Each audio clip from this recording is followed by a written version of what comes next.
Welcome back. Today, I'd like to share a new topic, new story, new stories, new video, talking about people in America. It's a new series of a special English of the Voice of America.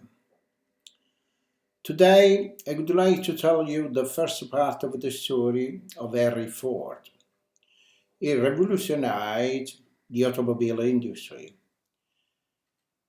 He was born in 1863 and died in 1947. Here is the story. We begin the story of industrialist Henry Ford. Many people believe Henry Ford invented the automobile, but Henry Ford did not start to build his first car until 1896. That was 11 years after two German, Gottlieb Daimler and Carl Benz, developed the first gasoline-powered automobile. Many people believe Henry Ford invented the factory system that moved the car's parts to worker instead of making the worker move the parts to the parts. That is not true. It's not true either. Many manufacturers used this system before Ford. What Henry Ford did was to use other people's ideas and make them better. Others made cars. Henry Ford made better cars. And he sold them for less money. Others built car factories. Henry Ford built the biggest factory of his time, and he made the whole factory a moving production line. Henry Ford had great skills in making machine work. He also had great skills as an organizer. His efforts produced a huge manufacturing company, but those same efforts almost ruined the company he built. Henry Ford was born on a farm in the state of Michigan on July 30th, 1863. The farm was near the city of Detroit. Henry was always interested in machines. He was always experimenting with them. He enjoyed fixing clocks, and he helped repair farm equipment. When Henry was 16 years old, he left the family farm. He went to Detroit to learn more about machines. In 1879, when Henry Ford began work in Detroit, the city was a center of industrial development. Travelers could tell they were near Detroit by the cloud of smoke that hung over the city. Detroit was a center of iron and steel making. Nearby mines of lead and salt brought chemical companies to the city, and Detroit's copper and brass business was the largest in the world. One thing Henry Ford learned in Detroit was to have the right tool to do the job. It was something he never forgot. After 2 years in Detroit, Henry returned to his family farm.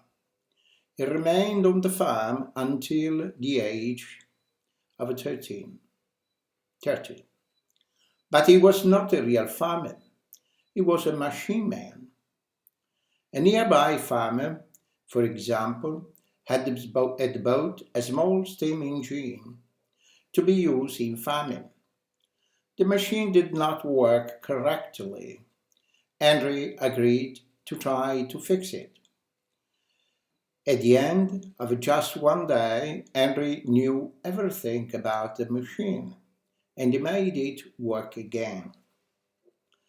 Henry remembered that time as the happiest in his life.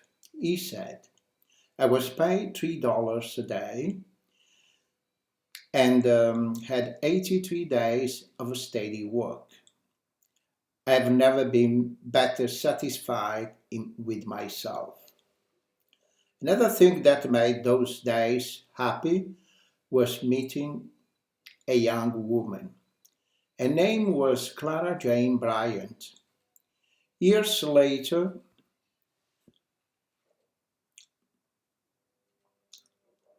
he said, I knew in half an hour she was the one for me. They were married in 1888 on Clara's 22nd birthday. Henry and Clara lived on a farm near Detroit. But still, Henry was not a real farmer. He grew some food in a small garden, and he kept a few animals, but he made money mostly by selling trees from his farm. And he continued to fix farm equipment. It was really machines that he loved. In 1891, Henry visited Detroit. There he saw a machine called the Silent Otto. It was a device powered by gasoline. It had been developed by German Nikolaus August Otto. He was one of the men who had worked with Gottlieb Daimler, who developed the first gasoline-powered automobile. The Silent Otto did not move. But Henry saw immediately that if the machine could be put on wheels, it would move by itself. He returned home to Clara with an idea to build such a machine. He was sure he could do it, but the machine would need electricity to make the engine work, and Henry had not learned enough about electricity. So he took a job with an electric power company in Detroit. Henry, his wife Clara, and his young son Edsel moved to the city. While Henry worked for the power company, he and a few other men developed a small engine. In June 1896, Henry had his first automobile. He called it quadricycle. It looked like two bicycles, side by side. It had a thin tire like a bicycle, and it had a bicycle seat. In 1899, Henry resigned from the power company to work on his automobile. He won the support of a small group of rich men who formed the Detroit Automobile Company. By the start of 1901, however, the company had failed. Another man might have decided the automobile business was not the best business for him. He might have stopped. Henry Ford was just getting started. In the early days of the automobile, almost every car maker raised his cars.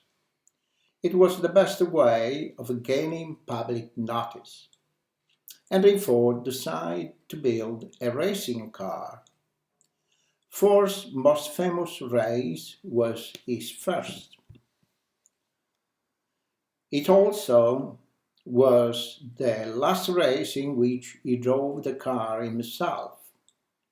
The race was in 1901 at a field near Detroit. All of the most famous cars had entered, and all withdrew, except two. the Winto and Force. The Winto was famous for its speed. Most people thought the race was over before it began. The Winto took an early lead, but halfway through the race it began to lose power. Ford started to gain, and near the end of the race he took the lead. Ford won the race and defeated the champion. His name appears in newspapers. His fame began to spread. Within weeks of the race, Henry formed a new automobile company.